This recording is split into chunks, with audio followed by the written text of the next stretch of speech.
আসসালামু আলাইকুম, স্বাগত সবাইকে ফেস দ্য পিপল বিতর্কের রিবার্টাল সিরিজের প্রথম পর্বে। সম্প্রতি ফেস দ্য পিপলে কোরআনের সরল পথ ও হাদিস পালনের বাধ্যবাধকতা নিয়ে শায়খ আবদুল্লাহ ইবনে আব্দুর রাজ্জাকের সাথে আমার বিতর্ক বা আলোচনা কয়েক মিলিয়ন মানুষ দেখেছে। এই বিতর্কের বিষয়বস্তু যেহেতু নতুন, তাই বেশিরভাগ শ্রোতাদের কাছেই এই বিষয়ক পর্যাপ্ত তথ্য প্রমাণ বা যুক্তি নাই। তাই অনেকে পূর্ব নির্ধারিত একটা পক্ষ নিয়েছেন এবং সে অনুযায়ী বক্তব্যকে মূল্যায়ন করেছেন এবং প্রতিক্রিয়া দেখিয়েছেন।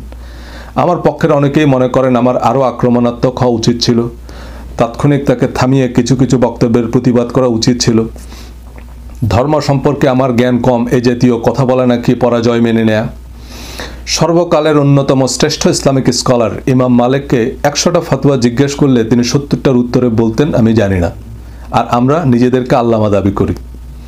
সুতরাং যে নিজেকে জ্ঞানী মনে করে তার সুবিধা হচ্ছে সে যে মূর্খ এটাও সে জানে না। আমাকে যদি আবারও এই আলোচনায় বসানো হয়, আমি সেদিন যা বলেছিলাম সম্ভব হলে দাড়ি কমা সহ একই কথাই বলবো, একইভাবেই বলবো। প্রথমত, আলোচনার নিয়ম অনুযায়ী আমরা একজন আরেকজনকে ইন্টারাপ্ট করতে পারবো না, আর আলোচনার বিষয়বস্তু সময় আগে থেকেই নির্ধারিত। আমি কথা বলার জন্য কম বেশি 1.5 ঘন্টা সময় পেয়েছি, তাতে আমি সবচেয়ে গুরুত্বপূর্ণ পয়েন্টেই কথা বলেছি, সবচেয়ে শক্তিশালী আর্গুমেন্ট, রেলেভেন্ট রেফারেন্স উপস্থাপন করেছি। আমার জন্য তো আর 40 ঘন্টা সময় বরাদ্দ ছিল না। আর এখানে বেশিরভাগ দর্শক একেবারেই নতুন, তারা অনেকেই আমার আলোচনা বা এই জাতীয় আলোচনা আগে কখনো শুনেনি। তাই বিচ্ছিন্ন বিক্ষিপ্তভাবে যুক্তি বা তথ্য প্রমাণ উপস্থাপন করলে তা আমার নিয়মিত পাঠক বা শ্রোতারা বুঝলেও নতুনরা বুঝবে না। তাই আমি উত্থাপিত প্রতিটা পয়েন্টে কমপ্লিট ধারণা দেওয়ার চেষ্টা করেছি। আমি শায়খ আবদুল্লাহর প্রতিটা প্রাসঙ্গিক বক্তব্যের জবাবও আগে পরে দিয়েছি। পক্ষান্তরে উনি ওনার পোশাকে সুবিধা নিয়ে কোরআন হাদিসের মনমাতানো ব্যাখ্যা দিয়ে তার ভক্তকুলের মনোরঞ্জন করে গেলেন। তা এই রিবার্টাল সিরিজে ধরে ধরে দেখাবো। ডিবেটে দেখিয়ে কোনো লাভ হতো না। ডিবেটে তিনি যদি তাব্বাত ইয়াদা আবি লাহাব, অর্থাৎ যারা হাদিস মানে না তারা আবু লাহাব বলে দিতেন, তার দলের লোকেরা তাকে বিরাট যুক্তি বলে মনে করত। তারা তো যুক্তি বোঝে না, তাদের কিছু একটা বললেই হলো, আলহামদুলিল্লাহ সুম্মা আলহামদুলিল্লাহ। দ্বিতীয়ত, আমি হোয়াইট বল কেন খেলতে যাব? যারা মনোযোগ দিয়ে ডিবেটটা শুনেছেন তারা জানেন শায়খ আবদুল্লাহ আমার কোনো কথাই মনোযোগ দিয়ে শুনেননি। আমার অবস্থান কি, প্রশ্ন কি, সেসবের ধারে কাছে না গিয়ে তিনি খতম তারাবি পড়ানোর মতো এক পারা কোরআন তেলাওয়াত করে শুনিয়ে দিলেন, যার সাথে আলোচ্য সূচির কোনো সম্পর্কই নেই। তাতে ওনার আলহামদুলিল্লাহ সুম্মা আলহামদুলিল্লাহ ভক্তদের গর্ভে পেট ফুললেও সেসবের কোনো জবাব দেওয়ার প্রয়োজন আমি মনে করিনি। কেন করিনি তাও বলেছি। The moment you debate your opponent you create an impression that they have a legitimate arguments. আমি বারবার আমার প্রশ্নের উত্তর চেয়েছি, তিনি সেসবের কোনো উত্তর দিলেন না, কারণ সেসবের উত্তর কারো কাছে নাই। তবে তিনি হাদিসকে জাস্টিফাই করতে গিয়ে সীমা লঙ্ঘন করে কোরআনকে অথর্ব অচল প্রমাণের চেষ্টা এবং কোরআনের কিছু আয়াতের তসলিমানাস্টিন মার্কা তাফসির করলেন। আমি তার প্রতিবাদ জানিয়েছি, যদিও সঞ্চালক আমার অভিযোগ নাকচ করে দিয়েছেন। আমি এক পর্যায়ে এও বলেছি যে আপনি আপনার অবস্থান পরিষ্কার করেন যে আপনি কি কোরআন মানেন। ডিবেটটা যেহেতু রেকর্ডেড, তাই কয়েকটি পর্বে সেসব নিয়ে আমি কথা বলবো, তাড়াহুড়া করার কিছুই নেই। তৃতীয়ত, শায়খ আবদুল্লাহ সালাফি ও আহলে হাদিস আন্দোলনের সাথে যুক্ত এবং তাদের বিভিন্ন অনলাইন গ্রুপে আগে থেকেই ব্যাপক প্রচারণা চালানো হয়। শায়খের পরামর্শকদের রুচি ও মানসিকতা সম্পর্কেও আগাম ধারণা ছিল। ডিবেটের প্রচারপত্রে আমার ছবি থাকায় ফেসবুক নোটিফিকেশন এবং গুগল অ্যালার্ট থেকেই জানি কারা কোথায় কি ক্যাপশন দিয়ে তা শেয়ার করছে। লাইভে তাদের লোকজন এমনভাবে কমেন্ট করবে সেটাও বেশ প্রত্যাশিত ছিল। মিস্টার আবদুল্লাহ কিছুটা আক্রমণাত্মক, সঞ্চালক কিছুটা তার পক্ষ নিয়েছেন কারণ দর্শক চাহিদা। সাগর ভাই তো দূরে থাক, আমার ঘনিষ্ঠ কেউ কমেন্ট করার সাহস পায়নি লাইভ চলাকালে। আমিও জানি এই কমেন্ট সন্ত্রাসীরা আলোচনার কিছু শুনবেই না, বোঝা তো পরের কথা, তাদের জন্য আমি কথা বলিও না। আমি জানি 1 মিলিয়ন শ্রোতার মধ্যে 1000 খানেক মানুষ আছে যারা চিন্তা করতে সক্ষম। আমি 1000 শ্রোতার উদ্দেশ্যে কথা বলেছি, কে পক্ষে কে বিপক্ষে তা বিবেচনাই নেইনি। চতুর্থত, ধর্ম নিয়ে বিতর্ক ফলাফলহীন একটা বিতর্ক, দিন শেষে যে যার অবস্থানেই অনড়। ধর্মীয় বিতর্কের পক্ষেই আমি নই, তবে এই আলোচনা কোনো বিতর্ক নয়। বিতর্কে নিরপেক্ষ অভিজ্ঞ বিচারক মণ্ডলী থাকে, সংশ্লিষ্ট বিষয়ে অভিজ্ঞ সঞ্চালক থাকেন। তারপরও ধর্মীয় বিষয়ে আলোচনা বা বিতর্কের ক্ষেত্রে কোরআনের মূলনীতি হচ্ছে উদউ ইলা সাবিল রাব্বিকা বিল হিকমাতি ওয়াল মাউইজাতুল হাসানা ওয়াজাদিলহুম বিল্লাতী হিয়া আহসান। তুমি প্রজ্ঞা ও উত্তম কথার দ্বারা মানুষকে তোমার রবের পথে ডাকো এবং সুন্দর পন্থায় তাদের সাথে বিতর্ক করো। আমি ধর্মীয় বিতর্কে অশালীন আক্রমণের সমালোচনাই করি, ভিন্ন মতের প্রতি অশ্রদ্ধা প্রদর্শনের বিপক্ষেই আমি ভোকাল। তো আমার নিজের বেলাতেও তো এটা প্রযোজ্য নাকি? আমাদের উদ্দেশ্য হতে হবে সত্যটা জানা, নিজের জানাটাকে সত্য প্রমাণ করা নয়।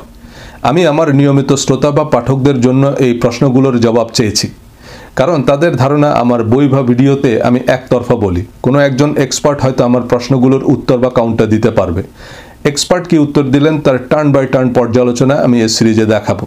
এই রিবার্টাল সিরিজের ভিডিওগুলো থেকে আপনি সংশ্লিষ্ট বিষয়ে আরও স্বচ্ছ ধারণা পাবেন।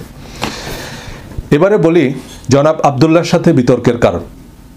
আমার সাথে বিতর্কের জন্য ফেস দ্য পিপলের কাছে বেশ কিছু নামের প্রস্তাব ছিল, তবে অনেকেই গলাবাজি ছাড়া সংশ্লিষ্ট বিষয়ে কিছুই জানেন না। তারা যে কিছু জানে না তা তাদের ভক্তকুলও জানে না। তাদের সাথে বসলে আলোচনা কিছুই হতো না, 203-এর ঝগড়া হতো। আমি আহলে হাদিসের কয়েকজন ডিসেন্ট স্কলারের নাম প্রস্তাব করেছি, যারা তথ্য উপাত্ত ও যুক্তিভিত্তিক আলোচনা করতে পারবে। তার মধ্যে শায়খ আবদুল্লাহর নাম প্রথমে রেখেছি, কারণ আমরা হাদিস মানতে বাধ্য এই শিরোনামে তার একটা বই আছে। হাদিস মানার সপক্ষে এর 10 ভাগের 1 ভাগ তথ্য জাতীয় আন্তর্জাতিক আর কোনো স্কলারের কাছে নাই। কারণ বড় বড় অনেক স্কলারের ভিডিও অনেকেই আমাকে এর আগে পাঠিয়েছেন, তাদের পুঁজিপাটটা আমার জানা আছে। ওনাদের অন্যান্য বিষয়ে জানা থাকতে পারে, কিন্তু এই বিষয়ে 20 মিনিটও তারা আলোচনা করতে পারবে না। শায়খ আবদুল্লাহর বইও আমি পড়েছি বছরখানেক আগে, সেসব যুক্তিও খণ্ডন করেছি আমার বিভিন্ন ভিডিওতে। এ কারণেই হয়তো তার বইয়ের অনেক প্রশ্ন তিনি ডিবেটে করেননি, কারণ তিনি জানেন সেগুলোর উত্তম জবাব আমার কাছে আছে। বিতর্কের বিষয়বস্তু ও নিয়ম সম্পর্কেও বলি। আমাদের আলোচনার জন্য 3টে নির্ধারিত প্রশ্ন ছিল, যাতে 15-15 মিনিট করে আলোচনা করব। ডিবেট শুরুর আগ পর্যন্ত সাগর ভাইয়ের সাথে আমার এমন কথাই হয়েছে। আমাকে সংশ্লিষ্ট বিষয়ে প্রশ্ন করা হলেও আবদুল্লাহ সাহেবকে কোনো টপিক বলে দেওয়া হয়নি। খেয়াল করবেন যে তাকে কেবল বলা হয়েছে আপনি 15 মিনিট বলবেন। হয়তো এই বিষয়গুলোতে কথা বলতে তিনি আগ্রহী বা প্রস্তুত ছিলেন না, বা তিনি ভেবেছেন তার আলোচনার সূত্র ধরে আমি তাকে পেঁচিয়ে ফেলব। তার ফেসবুক পেজে তিনি তেমনটাই বলেছেন যে এসব বিষয়ে আলোচনা করলে আলোচনার মোড় ঘুরে যেত। এটাকে তিনি আমার কৌশল বলেও বিবেচনা করেছেন। প্রথম আলোচ্য বিষয় ছিল আমার জন্য প্রশ্ন, ধর্ম নিয়ে আপনার বক্তব্য অনেকেই সমর্থন করছেন, আবার অনেকেই আপনাকে কাফেরও বলছেন, কি বলবেন? এক্ষেত্রে আবদুল্লাহ ভাইয়ের জন্য প্রস্তাবিত প্রশ্ন ছিল শিরক, বেদাত ও সহিহ আকীদার নামে অনেক আলেম ওলামাকেও দালাল বা পথভ্রষ্ট বলা হচ্ছে। আহলে হাদিসদের অনেকে গালাগাল করে, কিভাবে দেখছেন? উদ্দেশ্য ছিল আমরা দুজনে পজিটিভ একটা আলোচনা করব, পরমত সহিষ্ণুতা, ভিন্ন মতের প্রতি শ্রদ্ধাবোধ বিষয়ে ইসলামের উদার দৃষ্টিভঙ্গি তুলে ধরব। আমি সে অনুযায়ী আলোচনা করলেও তিনি উল্টা পথে হাঁটলেন। আজকের এই পর্বে আমি এই অংশটুকু রিবার্টাল দিব। মনোযোগ দিয়ে লাইভের আলোচনাটুকু শুনবেন, প্রশ্নের সাথে উত্তর মিলিয়ে নেবেন। আশা করি এখান থেকে কোরআনের সরল পথ ও কথিত হাদিসের গোলকধাঁধা সম্পর্কে ধারণা পাবেন। ওনার জন্য নির্ধারিত প্রশ্নে উনি কেন কোনো কথা বলেননি তা উনি ভালো জানেন। বিতর্কের অংশটুকু দেখার পর বিভিন্ন ফুটেজ সহ আলোচনা করে দেখাবো আমরা যে কোরআনের উল্টা পথে হাঁটি। মনোযোগ দিয়ে শেষ পর্যন্ত দেখবেন, কারণ এই চোরাবালিতে আটকা পড়লে আপনি দুনিয়া আখেরাত দুই হারাবেন। চলুন প্রথমে আমি জনাব সজল আপনার কাছেই আমি যাচ্ছি এবং আপনাকে দিয়ে আমি শুরু করতে যাচ্ছি। অনেকেই ভাবে আপনি একজন নাস্তিক। আসলে ঘটনাটা কি, আপনার অবস্থানটা কি, সেটা একটু ক্লিয়ার করতে পারে? জি, আসসালামু আলাইকুম। ধন্যবাদ সবাইকে যে যেখান থেকে দেখছেন, যে যেখান থেকে শুনছেন, এবং ধন্যবাদ ফেস দ্য পিপলকে। ধন্যবাদ আবদুল্লাহ ভাইকে। আমি আবদুল্লাহ ভাইয়ের আলোচনা শুনি এবং খুব পছন্দ করি। Very decent public speaker and I highly respect his scholarship in hadith.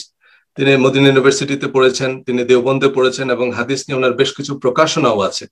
So I believe যে আজকের এই আলোচনা থেকে যে প্রশ্নগুলো উঠে আসবে এগুলোর বেস্ট পসিবল অ্যান্সার আমরা আবদুল্লাহ ভাইয়ের কাছ থেকে পাবো। এবং দর্শকদের মধ্যে যারা আবাহনী মোহামেডানের খেলা দেখার প্ল্যান করে এসেছেন, আমি বলবো যে ভাই কোনো লাভ নেই। একটা ডিবেট থেকে, একটা বিতর্কে কে ভালো বিতার্কিক বা কে কার চেয়ে বেশি জানেন এটা শুধু নির্ধারিত হয়, নাথিং এলস। সো বরং এই আলোচনা থেকে আমরা যদি নতুন কিছু উপলব্ধি, নতুন কিছু প্রশ্ন, সেসবের উত্তর যদি জেনে নিতে পারি, সেটা আমাদের কাজে লাগবে। কারণ এই প্রশ্নগুলো ঘুরে ফিরে আপনার সামনে আসবে, এই প্রশ্নগুলোর বেটার অ্যান্সার জানা আপনার দরকার হবে। তো উইথ দ্যাট বিং সেড, আমি সাগর ভাইয়ের প্রশ্নে ফিরি। জি, ধর্ম নিয়ে আলোচনা শুরুর পর থেকে অনেকেই আমাকে কাফের, নাস্তিক, মুনকারিনে হাদিস, আহলে কোরআন, মুতাজিলা ইত্যাদি ইত্যাদি বলা শুরু করেছেন, যদিও এর অনেকগুলো টার্ম আমি নিজেই এর আগে শুনিনি। তো আমি 3টা পয়েন্টে এই প্রশ্নের উত্তর দেওয়ার চেষ্টা করব। প্রথম, আমাকে যারা কাফের মনে করে তারা কারা? যেমন ধরেন ইহুদি, খ্রিস্টান, হিন্দু, বৌদ্ধ, শিয়া বা কাদিয়ানি, তারা যদি আমাকে কাফের মনে করেন, হুইচ ইজ ভেরি রিজনেবল, কারণ তাদের বিশ্বাসের সাথে আমার বিশ্বাসের উল্লেখযোগ্য বৈপরীত্য আছে।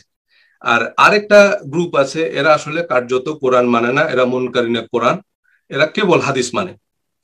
তো এছাড়া আরেকটা দল আছে, তারা আসলে কোরআন হাদিসের কিছুই জানে না, তারা কিছু গালিগালাজ জানে। সো আমি এদেরকে বলি আহলে আবু জেহেল। এরাও যদি আমাকে কাফের মনে করে, হুইচ ইজ অ্যাকসেপ্টেবল। দ্বিতীয় যে পয়েন্টটা আমি যাচ্ছি সেটা হচ্ছে মিসআন্ডারস্ট্যান্ডিং। দেখেন, ডেভিড বার্লোর একটা কমিউনিকেশন মডেল, এটা মাস কমিউনিকেশনের একটা মডেল, যে একজন বক্তা কথা বলেন তার চিন্তা, জ্ঞান ও অভিজ্ঞতার ভিত্তিতে, আবার সেই বক্তব্যকে একজন শ্রোতা বুঝবেন তার চিন্তা, জ্ঞান ও অভিজ্ঞতার আলোকে। সুতরাং এখানে ভুল বোঝাবুঝির কিন্তু একটা স্পেস আছে। এখন যারা আমার নিয়মিত শ্রোতা বা নিয়মিত পাঠক, তারা জানেন আমি কি বলছি, কেন বলছি। যারা বিচ্ছিন্নভাবে, বিক্ষিপ্তভাবে বা অন্য কারো কাছ থেকে কিছু একটা শুনেছেন, তারা হয়তো নিজের মতো করে কিছু একটা বুঝে নিয়েছেন। এখন সেটা তো আমার নিয়ন্ত্রণের বাইরে, তা তো আমি ঠিক করতে পারবো না, কন্ট্রোল করতে পারবো না। আমি শুধু এটুকু অনুরোধ করবো যে হ্যাঁ, আমার বিষয়ে যদি আগ্রহ থাকে বা এই বিষয়ে যদি আপনার ইন্টারেস্ট থাকে, তাহলে আমার ইউটিউব চ্যানেলে ভিডিওগুলো ধারাবাহিকভাবে সাজানো আছে। আর আমার একটা বই বেরিয়েছে এ বিষয়ে, রিলিজিয়াস মাইন্ডসেট। এই বইটা আপনারা কালেক্ট করে পড়তে পারেন। আর যদি এ বিষয়ে আগ্রহ না থাকে, just move on, no worries, not a big deal. আমার সম্পর্কে আপনাকে দুনিয়া আখেরাতে কোথাও কেউ কিছু জিজ্ঞেস করবে না, আপনাকে আপনার কৃতকর্মের জন্য জবাবদিহি করতে হবে। সো এবারে আমি যাচ্ছি হচ্ছে তৃতীয় পয়েন্টে, এটা খুব ইম্পর্টেন্ট, সেটা হচ্ছে মাইন্ডসেট।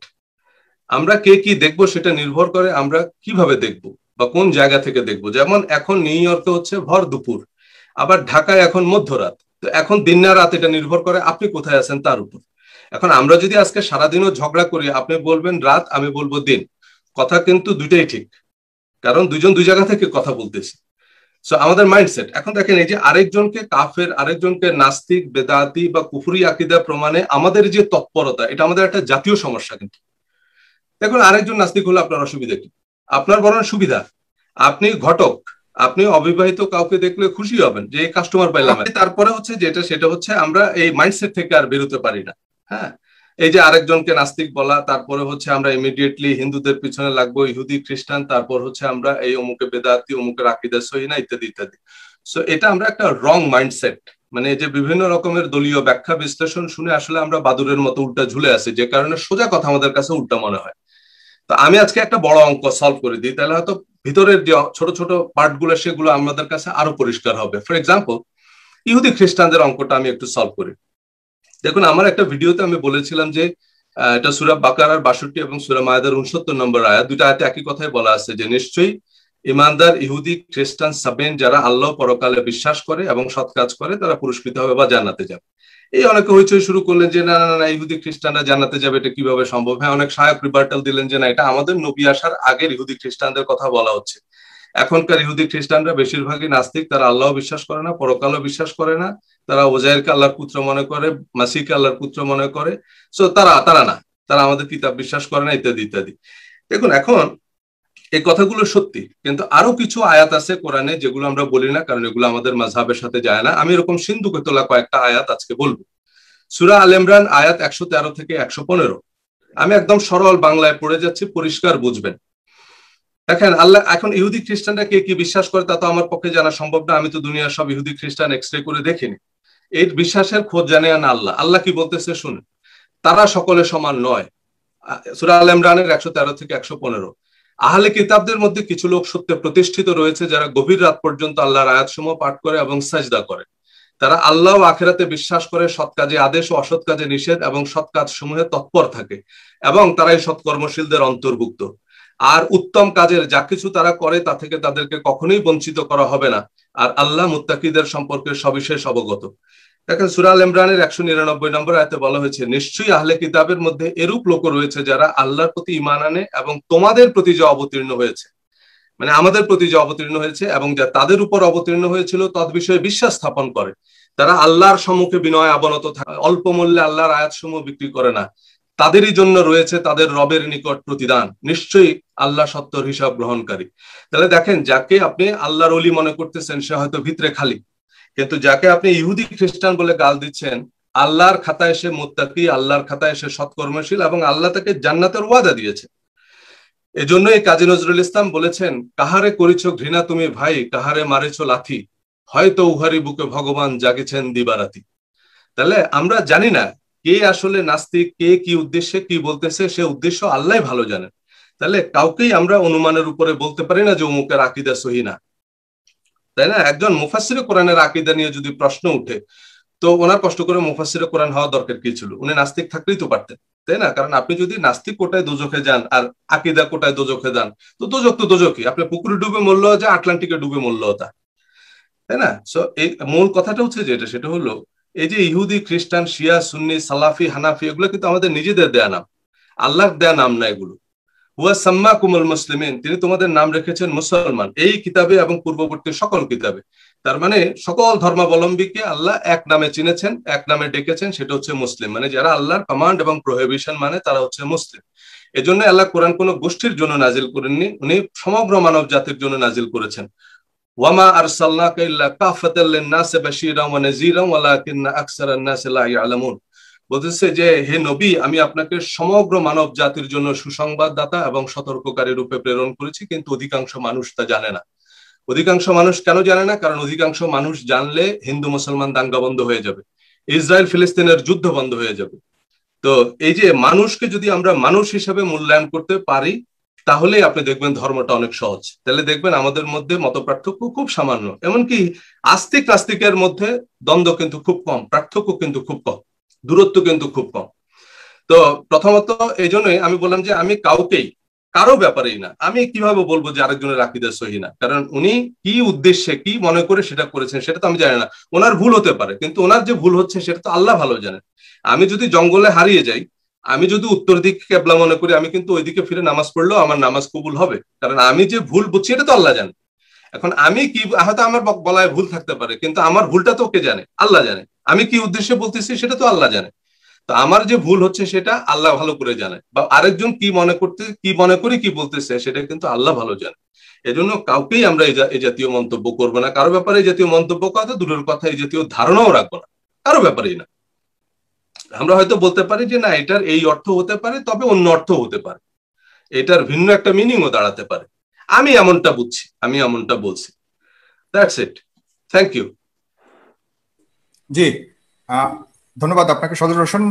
প্লিজ আব্দুল্লাহ বিন আব্দুর রাজাক, আপনি বলবেন দয়া করে 15 মিনিট। আসসালামু আলাইকুম ওয়া রাহমাতুল্লাহি ওয়া বারাকাতুহু। আলহামদুলিল্লাহি ওয়াহদাহু ওয়াস সালাতু ওয়াস সালামু আলা মান লা নাবিয়্যা বা'দাহ।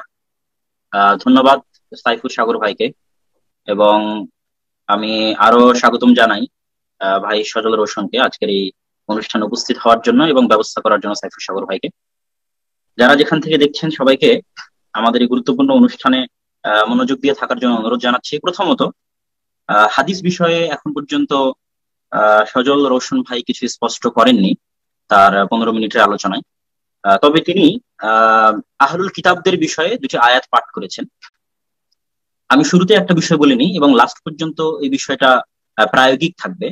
সেটা হচ্ছে, যাদের মধ্যে হাদিস নিয়ে সন্দেহ বা সমস্যা তৈরি হয় তাদের বিষয়ে আমার যতটুকু পড়াশোনা এবং গবেষণা, সেখানে আমি দুটো বিষয় দেখছি।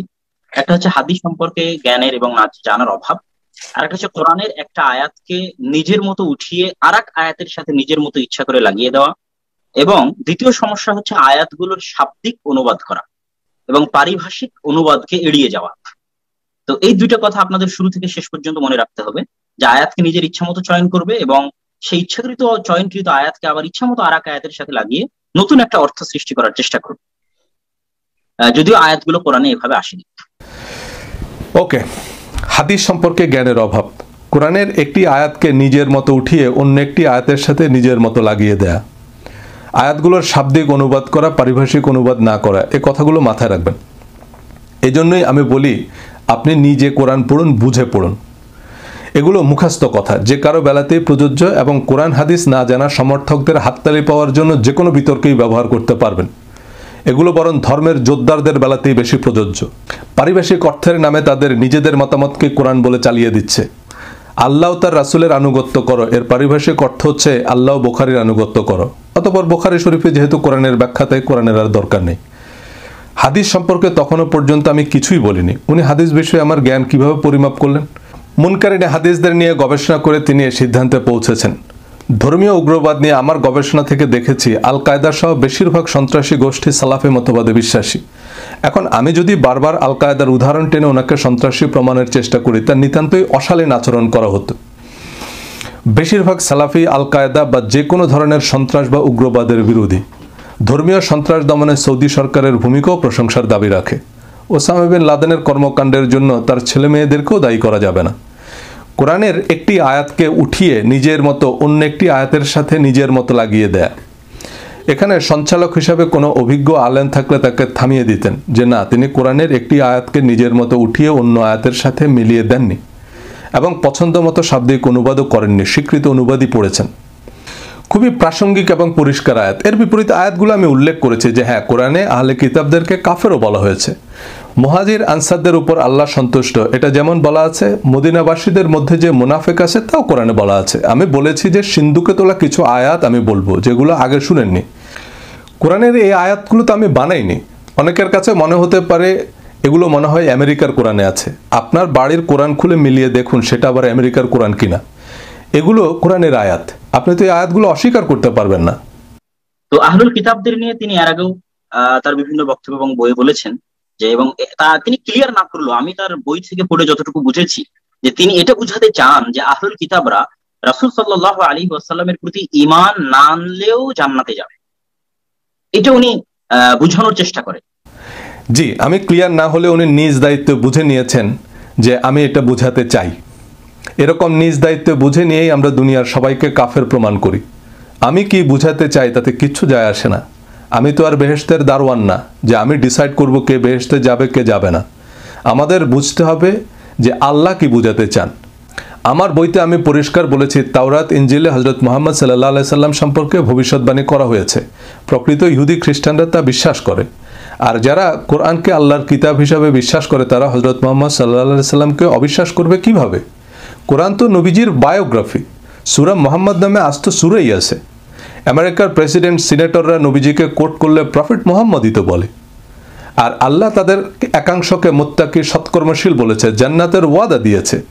তার অর্থ তারা প্রয়োজনীয় সব শর্তই পূরণ করেছে। কিন্তু আপনি কথিত পারিভাষিক অর্থের নামে উল্টো অর্থ করতেই তৎপর। কিন্তু দিন শেষে কাফের প্রমাণ করার এই তৎপরতা কোথায় গিয়ে থামে দেখতে থাকুন। তো এই বিষয়ে আমি যেটা বলবো সেটা হচ্ছে যে উনি যে আয়াতটা লাস্টে পাঠ করলেন ওই আয়াতের মধ্যেও আছে, যেটা উনি সূরা আল ইমরানের 199 নম্বর আয়াত পাঠ করলেন, ওয়া ইম মিন আহলিল কিতাব লামা ইউমিনু বিল্লাহি ওয়া মা উনজিলা ইলাইকুম ওয়া মা উনজিলা ইলাইহিম খাশিঈনা লিল্লাহ। এখানেও আল্লাহ বলেছেন ওয়া মা উনজিলা ইলাইকুম, এবং আপনার প্রতি যা অবতীর্ণ হয়েছে তার উপর বিশ্বাস স্থাপন করে। তো যখনই কেউ কোরআনের উপর বিশ্বাস স্থাপন করবে তখন অটোমেটিকলি রাসূল সাল্লাল্লাহু আলাইহি ওয়াসাল্লামের প্রতি বিশ্বাস স্থাপন করা জরুরি এবং লাজিম হয়ে দাঁড়াবে। যেহেতু তারা কোরআনকে যদি বিশ্বাস করে তাহলে অটোমেটিক্যালি কিন্তু নবীকে বিশ্বাস করা হচ্ছে, কারণ নবীকে বাদ দিয়ে তো আর কোরআনকে বিশ্বাস করার কোনো সুযোগ নেই, তাই না? তো সেই অর্থেই আমরা ধরে নিয়েছি যে আল্লাহ এটাই বোঝাচ্ছেন যে তারা কোরআনে বিশ্বাস করে মানে তারা নবীকেও বিশ্বাস করে, তারা কোয়ালিফাইড। হ্যাঁ, আর অবশ্যই ইহুদি খ্রিস্টানদের মধ্যে বেশিরভাগই নাস্তিক, এ কথা সত্যি, কারণ আমি আমেরিকায় আছি, আমি তো জানি যে বেশিরভাগই তারা নাস্তিক। এটা 99% বেলাতেই হয়তো প্রযোজ্য, কিন্তু আমি বলতেছি যেটা সেটা হলো একজন তো থাকতে পারে। আর রাসূল সাল্লাল্লাহু আলাইহি ওয়াসাল্লামের প্রতি বিশ্বাস স্থাপনের কথা আল্লাহ সুবহানাহু ওয়া তাআলা বহু জায়গায় স্পষ্ট করেছেন। যেমন সূরা বাকারার 177 নম্বর আয়াতে তিনি বলেছেন, লাইসাল বিররু আন তুওয়াল্লু উজুহাকুম কিবালাল মাশরিক ওয়াল মাগরিব ওয়ালাকিন্নাল বিররা মান আমানা বিল্লাহি ওয়াল ইয়াউমিল আখির ওয়াল মালাইকাতি ওয়াল কিতাবি ওয়ান নাবিয়্যিন।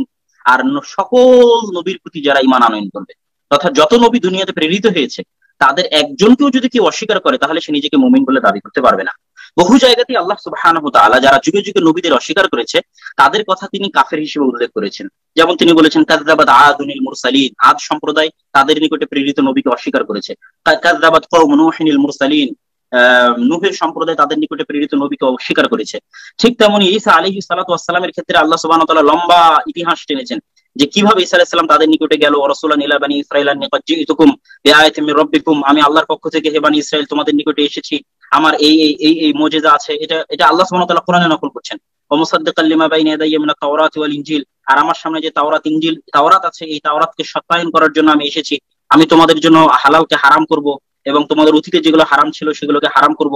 ওয়াজিতুকুম বিআয়াতিন মির রাব্বিকুম ফাত্তাকুল্লাহ ওয়া আতিউন, তোমরা আল্লাহকে ভয় করো এবং আমার আনুগত্য করো। এবার তারপর আল্লাহ সুবহানাহু ওয়া তাআলা বলছে, ফালাম্মা আহাসসা ঈসা মিনহুমুল কুফরা, ঈসা আলাইহিস সালাম যখন দেখলেন যে তার সম্প্রদায় তার কুফরি করতেছে, তার প্রতি ঈমান আনতেছে না, তখন ঈসা আলাইহিস সালাম বলেন, মান আনসারি ইলাল্লাহ, কে আছে যে আমার প্রতি ঈমান আনবে এবং আমার সহযোগিতা করবে? তখন তার সাথে যারা হাওয়ারিয়িন ছিল তারা কি বলল? তারা বলল, রব্বানা আমান্না বিমা আনসালতা ওয়াত্তাবা'না রাসূল, হে আল্লাহ আপনি যে অবতীর্ণ করেছেন আর আপনার যে রাসূল পাঠিয়েছেন এই রাসূলের প্রতি আমি ঈমান আনয়ন করলাম। তো এরকম পবিত্র কোরআনের বহু আয়াতে বহু জায়গায় আল্লাহ সুবহানাহু ওয়া তাআলা আল্লাহ রাসূলের প্রতি ঈমান আনয়নকে জরুরি বলেছেন। সূরা আলে ইমরানের 83 থেকে 81 থেকে 83 নম্বর আয়াত পর্যন্ত আল্লাহ সুবহানাহু ওয়া তাআলা সকল নবী রাসূলের নিকটে ওয়াদা নিয়েছেন যে মুহাম্মদ সাল্লাল্লাহু আলাইহি ওয়াসাল্লামের প্রতি ঈমান আনয়ন করতে হবে। ঠিক তেমনি আল্লাহ সুবহানাহু ওয়া তাআলা আরো বলেন, আল্লাযীনা ইয়াত্তাবিউনা রাসূলান নাবিয়্যাল উম্মিয়্যা আল্লাযী ইয়াজিদুনাহু মাকতুবান ইনদাহুম, যে আল্লাহ রাসূল সাল্লাল্লাহু আলাইহি ওয়াসাল্লামের প্রতি ঈমান আনয়ন করতে হবে। এবং সূরা বাইয়িনাতে আল্লাহ সুবহানাহু ওয়া তাআলা স্পষ্ট আকারে ঘোষণা করেছেন যে রাসূল সাল্লাল্লাহু আলাইহি ওয়াসাল্লামের প্রতি ঈমান আনয়ন করতে হবে। তো রাসূল সাল্লাল্লাহু আলাইহি ওয়াসাল্লামের প্রতি ঈমান আনয়ন করা ছাড়া কেউ নিজেকে মুসলিম দাবি করতে পারবে না। শুধু রাসূল নয়, পৃথিবীতে যত রাসূল পাঠানো হয়েছে সব রাসূলের প্রতি ঈমান আনয়ন করতে হবে। এটাই কোরআনের সব আয়াতকে যদি আমরা একত্রিত করি তাহলে সেটা স্পষ্ট হয়। আবার যে আহলুল কিতাবদের কথা উনি বললেন, সে আহলুল কিতাবদেরকে আল্লাহ সুবহানাহু ওয়া তাআলা কিছু কিছু জায়গায় কাফের বলেছেন, যে লাকাদ কাফারা আল্লাযীনা ক্বালু ইন্নাল্লাহা হুয়াল মাসীহু ইবনু মারইয়াম, তারা কুফরি করেছে, তারা কাফের হয়ে গেছে যারা বলে যে আল্লাহ সুবহানাহু ওয়া তাআলা হচ্ছে মাসীহ ইবনু মারইয়াম। এভাবে আল্লাহ সুবহানাহু ওয়া তাআলা বলেছেন লাকাদ কাফারা আল্লাযীনা ক্বালু ইন্নাল্লাহা সালিসু সালাসা, তারা কুফরি করেছে যারা ত্রিমতবাদ, যে এই ত্রিমতবাদে যারা বিশ্বাস করে তারা কুফরি করেছে, তারা কাফের হয়ে গেছে। এইভাবে আল্লাহ সুবহানাহু ওয়া তাআলা আহলুল কিতাবদের অনেককেই ঈমান সঠিক না থাকার কারণে কাফের বলে ঘোষণা করেছেন পবিত্র কোরআনে। সুতরাং মূল বিষয়টা আহলুল কিতাব হওয়া নাই, মূল বিষয়টা হচ্ছে যত নবী রাসূল প্রেরিত হয়েছে সব নবী রাসূলের প্রতি ঈমান রাখতে হবে, এবং যে যে কিতাব প্রেরিত হয়েছে সকল কিতাবের প্রতি ঈমান রাখতে হবে। এটা উনি এতক্ষণ যে আলোচনাটা করলেন সেই আলোচনার প্রেক্ষিতে আমি কথা বললাম। সকল নবীদের উপর শুধু বিশ্বাস করলেই হবে না। সূরা বাকারা 285, কুল্লুন আমানা বিল্লাহি ওয়া মালাইকাতিহি ওয়া কুতুবিহি ওয়া রাসূলিহি লা নুফাররিকু বাইনা আহাদিম মির রাসূলিহি, প্রত্যেকেই ঈমান এনেছে আল্লাহর উপর, তার ফেরেশতাকুল, কিতাবসমূহ ও রাসূলগণের উপর। আমরা তার রাসূলগণের মধ্যে কোনো তারতম্য করি না। এখানে একটা ক্লজ আছে, লা নুফাররিকু বাইনা আহাদিম মির রাসূলিহি, আমরা তার রাসূলগণের কারো মধ্যে কোনো ফারাক বা তারতম্য করি না। এটা ঈমানের আয়াত। এই যে আমরা বলি আমাদের নবী, সকল নবীরাই আমাদের নবী এবং নবীরাই আমাদের জন্য রোল মডেল। কোরআনের 30 পারার প্রায় 1 পারা কেবল মুসা আলাইহিস সালামের আলোচনা, 1 পারার মতো ইব্রাহিম আলাইহিস সালামের আলোচনা। কোরআন জুড়েই নবীদের জীবন ও কর্মেরই আলোচনা। কিন্তু আমরা আগে নবী ভাগ করেছি, তারপর দলে দলে ভাগ হয়েছি। ঈসা আলাইহিস সালাম, মুসা আলাইহিস সালাম সহ সকল নবীরাই আমাদের নবী। কিন্তু আমরা যে সালাফিদের রোল মডেল বানিয়েছি তাদের কারো নাম ঠিকানা কোরআনে নাই। তাই নিজেদের সুবিধা মাফিক পাল্টাপাল্টি গল্প ম্যানুফ্যাকচার করা হয় এবং এই ভুল পথে পথ হারিয়ে আমরা কোন অন্ধকারে তলিয়েছি দেখতে থাকুন। যারা কোরআন মানবে হাদিস মানবে না তারা কাফের। যারা শুধু কোরআন মানে হাদিস মানে তারা কাফের, তারা সম্পূর্ণরূপে কাফের। এদের ব্যাপারে আপনার কোনো কথা বলার দরকার নেই, এরা কাফের। কারণ আপনি জানেন যে কোরআন মানলে নামাজ পড়া, শুধু কোরআন মানে নামাজ পড়া যায় না। সালাত কেমন পড়বেন আপনি? কোরআনে কারিমে লেখা আছে নাই। কিন্তু হত্যা করার মসনা আলাদা। হত্যা করার দায়িত্ব রাষ্ট্রপ্রধানের। রাষ্ট্রপ্রধান যদি কোনো দিন ত্যাগের কারণে ব্লাসফেমি আইন প্রয়োগ না করেন তিনি গুনাহগার হবেন। দায়িত্ব হচ্ছে তাদেরকে বোঝানো, তাদেরকে দিন সম্পর্কে বোঝানো, না বুঝলে তাদেরকে সাবধান করা, তাদের সম্পর্কে মানুষ সাবধান করা এবং জায়গায় জায়গায় তাদের সম্পর্কে সাবধান করা, তাদের সাথে চলাফেরা উঠা বসা থেকে মানুষকে নিয়ন্ত্রণ করা এবং তাদেরকে একঘরে করা, তাদের সাথে কোনো রকমের লেনদেন না করা, তাদের সম্পর্কে যে কোনো জায়গায় বলা, এটা আপনার দায়িত্ব এবং এটা বলে আপনি সবের অধিকারী হবেন। কোরআন মানলেও যদি কাফের হয়, মৃত্যুদণ্ড হয়, তবে কষ্ট করে কোরআন মানার দরকার কি? যারা কোরআনও মানে না তাদের হত্যা করার দায়িত্ব রাষ্ট্রপ্রধানকে কে দিয়েছে? দেশ, দুনিয়ার, সমাজ, সংসার সম্পর্কে ন্যূনতম ধারণাবিহীন এসব বিবেক বিবর্জিত ফতোয়া ইসলামকে গেলার অযোগ্য ঠিকই বানিয়েছে। এই ডিবেটের 3য় পর্বে আমি কোরআন এবং হাদিসের স্পষ্ট বর্ণনায় দেখিয়েছি যে কোরআন সম্পূর্ণ, পরিপূর্ণ এবং একমাত্র অনুমোদিত বিধান। শায়খ জাকারিয়া যে ফতোয়া দিয়েছেন তার সপক্ষে তিনি কোরআন তো দূরের কথা হাদিসের কোনো রেফারেন্সও দেওয়ার প্রয়োজন মনে করেননি, কারণ তার ফলোয়াররা তাকে আল্লাহ মনে করে, নবীও মনে করে। তিনি বলেছেন আর কোনো কথা নেই। খোদ ইমাম বুখারী বা মুসলিমও এমন জঘন্য বক্তব্য দেয়নি। হাদিস সংকলক ইমামরা বলেছেন তাদের সংগৃহীত হাদিস যদি কোরআনের বিপরীতে যায় তবে তা বাতিল। ফেরাউন বা আবু জেহেলের মতো স্পষ্ট খোদাদ্রোহী হলেই কেউ কথা বলতে পারে যে কেবল কোরআন মানলে সে কাফের। আর ওসামা বিন লাদেনের মতো উগ্রবাদী হলে কাউকে হাদিস না মানার জন্য হত্যার ফতোয়া দিতে পারে। যারা কোরআনের দণ্ডবিধি মোতাবেক রায় দেয় না, আল্লাহ বলেছেন উলাইকা হুমুল কাফিরুন, তারা কাফের। এটা আল্লাহর ফতোয়া। কোরআনের কোন আয়াতে লোকমুখে শোনা হাদিস মানার অনুমতি দেওয়া হয়েছে? আর শায়খ জাকারিয়াকে সব হাদিস মানেন? সৌদি রাজদরবারের অনুমোদিত হাদিস ছাড়া তিনি মানেন না। তর্কের খাতিরে আব্দুল্লাহ সাহেব এক পর্যায়ে দাবি করলেন যে তিনি শিয়াদের হাদিস মানেন, কিন্তু শায়খ কি বলেন শুনেন। শিয়াদের সাথে বিবাহ জায়েজ হবে কি? না ভাই, শিয়াদের সাথে বিবাহ জায়েজ নেই। কেন জায়েজ নেই বলি আপনাদেরকে। শিয়ারা আমাদের থেকে আকীদা বিশ্বাসে এত খারাপ অবস্থা, যদি তারা তাদের আকীদা বিশ্বাস প্রচার করতো তাহলে তারা কাফের বলা উপায় ছিল না। তারা প্রচার করে না, গোপন করে রাখে, তাদের তাকিয়া নীতি গ্রহণ করে, মুনাফিক নীতি গ্রহণ করে। হাদিসকে, আমাদের একটা হাদিসে তারা গ্রহণ করে না, তাদের নিজস্ব হাদিস, মিথ্যা বানোয়াট হাদিসগুলো তারা গ্রহণ করে। 3 নম্বর হচ্ছে আমাদের সাহাবায়ে কেরামকে তারা কাফের মনে। এদের আমাদের হাদিসগুলোর ব্যাপারে তাদের মূল কথাই হচ্ছে একটা হাদিসে গ্রহণযোগ্য না। বুখারী, মুসলিম, আবু দাউদ, তিরমিজি, ইবনে মাজাহ আছে, যত হাদিসের কিতাব আছে একটাও তারা গ্রহণ করে না। তাদের কিতাব আছে, হাদিসের নাম দিয়েছে আল কাফি, তাদের নাম দিয়েছে আল ইস্তিবসার, এগুলি তাদের কিতাবের নাম। এগুলি থেকে তারা রসুল কাফি ওই জাতীয় বই থেকে তারা না, এগুলি সবগুলি হচ্ছে মিথ্যাচার, এগুলো সহিহ হাদিসের নাম গন্ধ নাই। সেগুলোর মধ্যে এদের সাথে আমাদের কোনোভাবেই কোনো মিল হইতে পারে না। এদের সাথে আমাদের বিয়ে শাদী কোনো সম্পর্ক রাখা যাবে না, এদেরকে ভালোবাসা যাবে না, এদেরকে ঘৃণা করতে হবে অন্তর থেকে, মন থেকে। এরা মুসলিম নয়, মুসলিমের মধ্যে এরা একটি বিস্ফোরা এবং তারা ক্যান্সার, মুসলিম কমিউনিটির জন্য তারা ক্যান্সার। এদেরকে পৃথিবী থেকে এদেরকে নিচ্ছিন্ন করা একটি ঈমানদারের দায়িত্ব। এদেরকে পৃথিবী থেকে এদেরকে নিচ্ছিন্ন করা একটি ঈমানদারের দায়িত্ব। এদেরকে পৃথিবী থেকে এদেরকে নিচ্ছিন্ন করা একটি ঈমানদারের দায়িত্ব। শিয়ারা কাফের। শিয়ারা তাদের আকীদা প্রচার করে না। তবে উনি কিভাবে তাদের আকীদা জানলেন? দুনিয়ার সব শিয়া এক্সরে করে দেখেছেন? কোরআনে ইহুদি খ্রিস্টানদের সাথে বিয়ে বৈধ করা হয়েছে, আর শিয়াদের সাথে বিয়ে জায়েজ নেই। শিয়া শব্দের অর্থ দল। শিয়া মানে আলীর দল বা শিয়াতু আলী। হযরত আলী ও মুয়াবিয়া রাদিয়াল্লাহু তাআলা আনহু এবং তাদের বংশধরদের মধ্যে খেলাফত নিয়ে দ্বন্দ্বে যারা হযরত আলীর পক্ষ নেয় তারাই মূলত শিয়া। আমাদের সুন্নিদের যেমন বুখারী, মুসলিম সহ 6টি বিখ্যাত হাদিস গ্রন্থ আছে, তাদের আল কাফি, ইস্তিবসার সহ 5টি বিখ্যাত হাদিস গ্রন্থ আছে, যাতে আহলে বাইত তথা হযরত আলী, ফাতেমা, হাসান, হুসাইন সহ নবীজি পরিবারের সদস্যদের বর্ণিত হাদিসের প্রাধান্য। যে অভিযোগে শায়খ জাকারিয়া শিয়াদের কাফের বললেন, একই অভিযোগে শিয়াদের কিছু হুজুর আছে সুন্নিদের কাফের প্রমাণে এবং তাদের মাথা কাটার ফতোয়া দেয়ায় ব্যস্ত। যেমন তারা আমাদের একটা হাদিসও মানে না, তারা তাদের ইমামদের হাদিস মানে, তারা আমাদের সাহাবীদের মুনাফিক মনে করে। এই কথাগুলো আমাদের বেলাতেও সত্যি। আমরা আমাদের ইমামদের হাদিসই মানি, আমরাও তাদের হাদিস মানি না। আপনি যে গড়ে সব শিয়াকে কাফের ফতোয়া দিলেন, এর মধ্যে তো সাহাবী তাবিঈও আছে। সালফে সালেহিনদের অর্ধেক তো হযরত আলী রাদিয়াল্লাহু তাআলা আনহুর পক্ষে ছিলেন। হযরত আলীর পক্ষে যারা ছিল সব কাফের নাকি? প্রথমত, শিয়াদের মধ্যে যেমন প্রান্তিক শ্রেণী আছে যারা বিষাদ সিন্ধুকে ধর্মগ্রন্থ মনে করে, আমাদের সুন্নিদের মধ্যেও এমন শ্রেণী আছে যারা নিয়ামুল কোরআনকে কোরআন মনে করে। শিয়াদের সম্পর্কে আগ্রহ থাকলে তাদের স্কলারদের কাছ থেকে শুনবেন তারা কি বিশ্বাস করে, কেন করে। আর আগ্রহ না থাকলে জাস্ট মুভ অন। আপনাকে শিয়াদের সম্পর্কে কিছু জিজ্ঞেস করা হবে না, আপনি কি বিশ্বাস করেন, কেন করেন তা জিজ্ঞেস করা হবে। উমাইয়াদের দমন নিপীড়নের মুখে হযরত আলী পক্ষে অনেক সাহাবী সুফিজমে ঝুঁকে পড়ে। বর্তমানে বিভিন্ন সুফি তরিকাগুলো হযরত আলী রাদিয়াল্লাহু তাআলা আনহুর সমর্থক। এ কারণে সুফি তরিকা, দরগা, মাজার মানে ওয়াহাবিদের কাছে শিরক।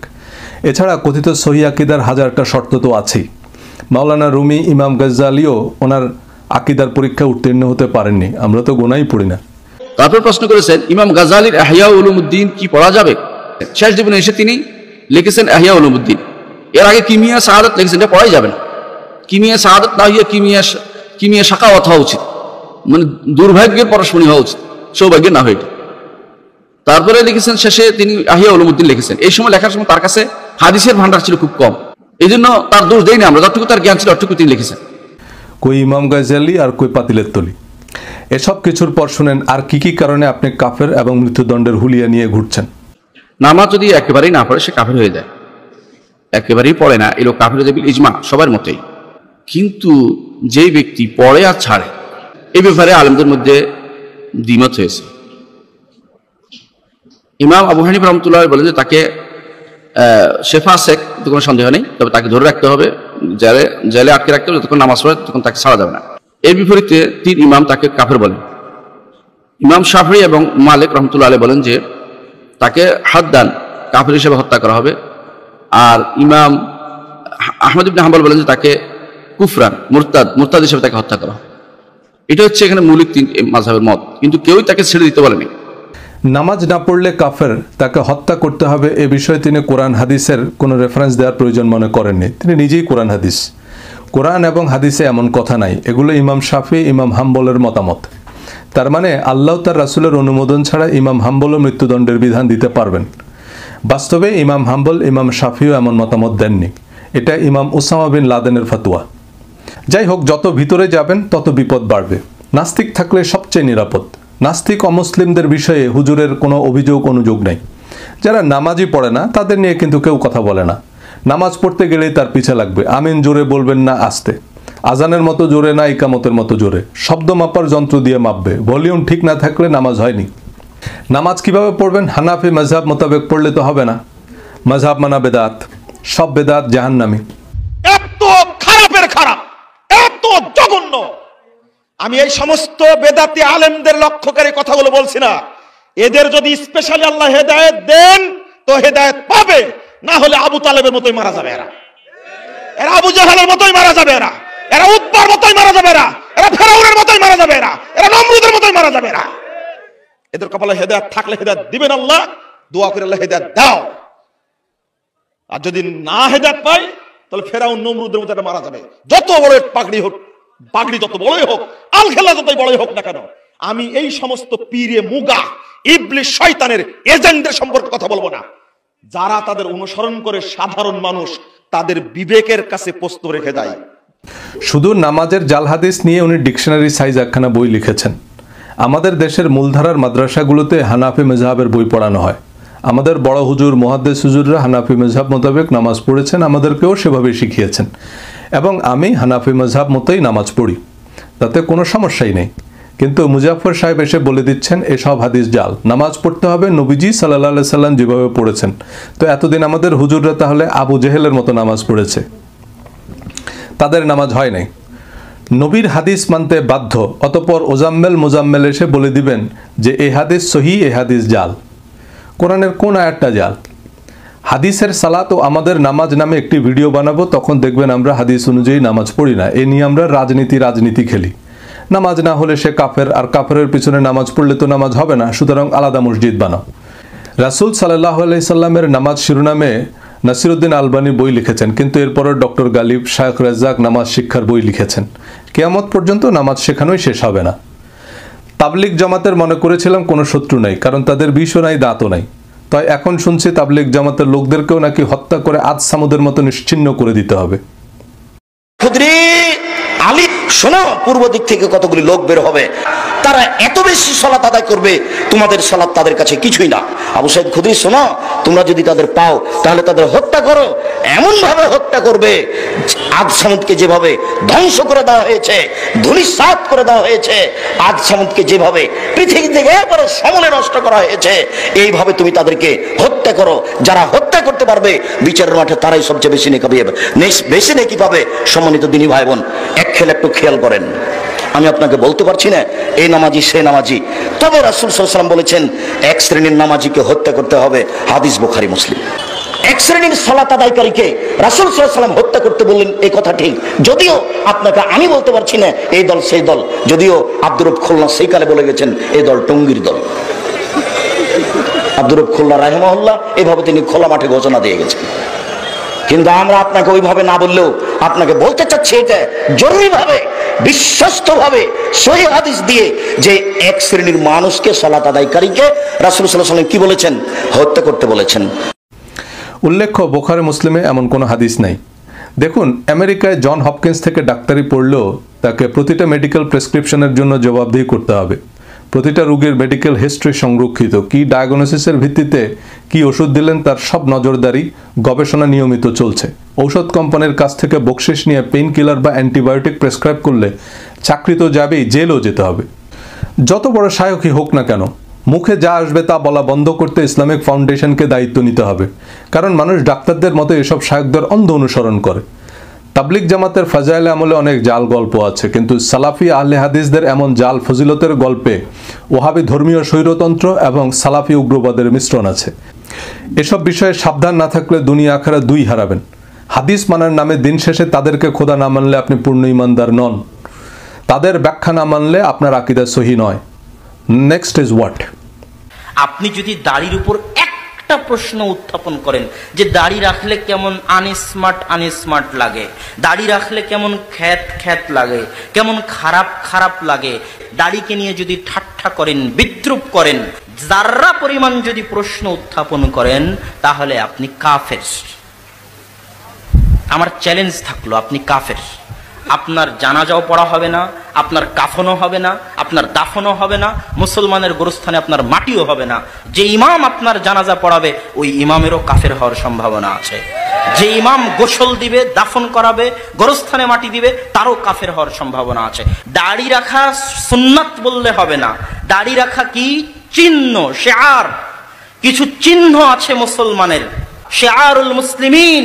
আপনি যে মুসলমান তার পরিচয়, আপনি যে মুসলমান তার শিআর। সেই রকম কিছু শিআর আছে যে আপনি মুসলমান। এই শিআরগুলোর একটা হচ্ছে যে আপনার মুখে দাড়ি, যে আপনি মুসলমান।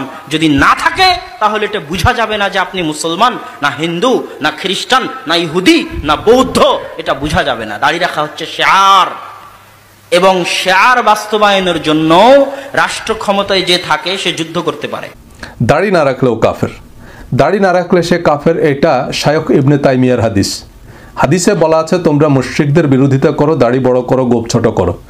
তো একজন মুশরিকের নাম বলেন যার দাড়ি ছিল না। Google ইমেজে Abu Jahl, Abu Lahab, Jewish rabbi লিখে সার্চ দিলেই দেখবেন বিরাট লম্বা লম্বা দাড়ি সবার। এগুলো অবশ্য বিভিন্ন সিনেমায় আবু জেহেলের চরিত্রে যারা অভিনয় করেছে তাদের ছবি। যাই হোক, সব ধর্মের মানুষরাই দাড়ি রেখেছে, আবার অনেক ধর্মগুরুরাও এখন রাখছে না। তাহলে দাড়ি রাখলে মুশরিকদের বিরোধিতা হয় কি করে? এটা একটা পরস্পর বিরোধী হাদিস। নবীজির মতো একজন প্রজ্ঞাবান মানুষ এমন কথা বলতে পারেন না। মালয়েশিয়া, থাইল্যান্ড, ফিলিপিন্স, চীন, জাপান, কোরিয়া এসব অঞ্চলের বেশিরভাগ মানুষের দাড়িই নেই। তো তারা তো মুসলমান হয়ে কোনো লাভ নেই, মুসলমানের চিহ্নই তো নেই। সার্টিফিকেট না পাইলে পরীক্ষা দিয়ে আর লাভ কি? যাদের গাল ভর্তি দাড়ি আছে তারা ইসলাম ধর্মের মালিক। দাড়ি কি লেফটেন্যান্ট জেনারেলের ব্যাজ? লেফটেন্যান্ট জেনারেল ছাড়া কেউ পড়তে পারবে না বা দাড়ি রাখতে পারবে না? এটা তো চুলের মতোই, না কাটলে লম্বা হয়। দাড়িকে নবীজির সুন্নায় তারাই বানিয়েছে যারা নবীজির প্রকৃত সুন্নাহ অনুসরণের যোগ্যতা বা ইচ্ছাই নাই। তারা চিন্তা করে দেখলো যে এই একমাত্র যোগ্যতা যা আমরা অর্জন করতে পারবো, এজন্য আমাদেরকে কিছুই করতে হবে না। কিন্তু কোরআন হাদিসে, সাহাবীদের জীবনীতে এত হাজার হাজার বিধি নিষেধ, উপদেশ থাকতে দাড়ি নিয়ে কেন এত কড়া অবস্থান?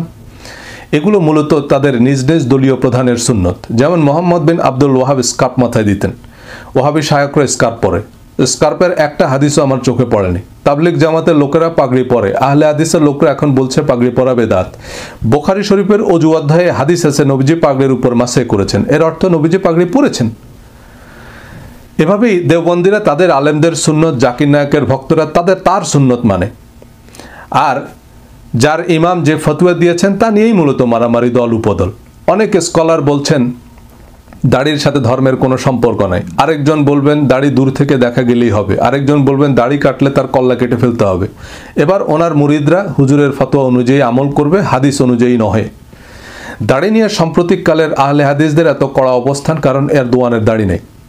মুসলিম বিশ্বের খলিফা হওয়ার দৌড়ে তিনি সৌদি আরবের সম্ভাব্য প্রতিপক্ষ। এসব শিরক, বেদাত, মাজার, মাযহাব আর সহি আকীদার পেছনের বিশ্ব রাজনীতি নিয়ে আমাদের অনেকেরই খুব একটা ধারণা নেই। চলুন একটু ধারণা নিই। মুসলিম বিশ্বে এখন তিনটা প্রধান ব্লক: সৌদি আরব, ইরান এবং তুরস্ক। প্রথম বিশ্বযুদ্ধে ওসমানী খেলাফত বা অটোম্যান এম্পায়ার ছিল অক্ষ শক্তি বা জার্মান নেতৃত্বাধীন জোটে। মক্কা মদিনা সহ মুসলিম বিশ্বের বেশিরভাগ অঞ্চল তখন ছিল ওসমানী বা তুর্কি খেলাফতের অধীনে। ইহুদিদের তখনও কোনো দেশ ছিল না। তারা মধ্যপ্রাচ্যে ইসরায়েল রাষ্ট্র প্রতিষ্ঠার শর্তে ব্রিটিশ নেতৃত্বাধীন মিত্র শক্তির পক্ষে কাজ করে। প্রথম বিশ্বযুদ্ধে জার্মানির পরাজয়ে ইহুদিদের উল্লেখযোগ্য ভূমিকা ছিল এবং এ কারণেই দ্বিতীয় বিশ্বযুদ্ধে হিটলার নির্বিচারে ইহুদি হত্যা করে। প্রথম বিশ্বযুদ্ধের পর ওসমানী খেলাফত উৎখাতে বর্তমান সৌদ ওয়াহাবি অর্থাৎ বর্তমান সৌদ ডাইনাস্টি এবং মোহাম্মদ বিন আব্দুল ওয়াহাব পরিবারের যে ধর্মীয় রাজনৈতিক জোট, তার সাথে জোট বাঁধে ব্রিটেন। সৌদি রাজতন্ত্রের সকল অন্যায়, অনাচার এবং স্বৈরতান্ত্রিক নীতিকে বৈধতা দিতে প্রয়োজন মাফিক ফতোয়া প্রসব করে এই ধর্মীয় মিত্র ওয়াহাবিরা। যদিও মোহাম্মদ বিন আব্দুল ওয়াহাব একজন বরেণ্য সংস্কারক ছিলেন, কিন্তু বর্তমানে ওয়াহাবিজমের নামে যা চলছে তা মূলত ধর্মীয় স্বৈরতন্ত্র। ধর্মীয় বিষয়ে বা তাদের ফতোয়ার সাথে দ্বিমত করলে সে কাফের, তাকে হত্যা করতে হবে। মৌলানা ওয়াহাব বেঁচে থাকলে তিনি এখনকার ভণ্ড, চাটুকার, কথিত ওয়াহাবি আলেমদের বিরুদ্ধে আন্দোলন করতেন। মুসলিম খেলাফতের বিরুদ্ধে যুদ্ধে যেতে তো ফতোয়া লাগবে। ওয়াহাবি মুফতিরা তখন ওসমানীয়দের মুশরিক ও বেদাতি ফতোয়া দেয়, কারণ তখন মক্কা মদিনায় মাজার, মাযহাব এবং সুফি তরিকার প্রচলন ছিল। সৌদি ওয়াহাবি জোট শিরক, বেদাত বিরোধী যুদ্ধের নামে খেলাফত উৎখাত করে।